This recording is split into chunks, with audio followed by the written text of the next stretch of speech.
Good afternoon friends, happy Saturday. যদিও বাইরে অসম্ভব গরম, তবু স্যাটারডেতে ছুটিতে গরম গরম ফুলকো লুচি আর সাদা আলু চচ্চড়ি, এ তো বানতাই হ্যায়। এসি তো সবাইকে চালাতেই হচ্ছে, কোনো উপায় নেই।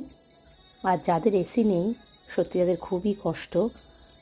তো আজকে স্যাটারডেতে সকালবেলা জলখাবার লুচি আর কালো জিরে দিয়ে সাদা আলু চচ্চড়ি তোমাদের সাথে শেয়ার করলাম। সবাই খুব খুব ভালো থেকো, ভালো রেখো।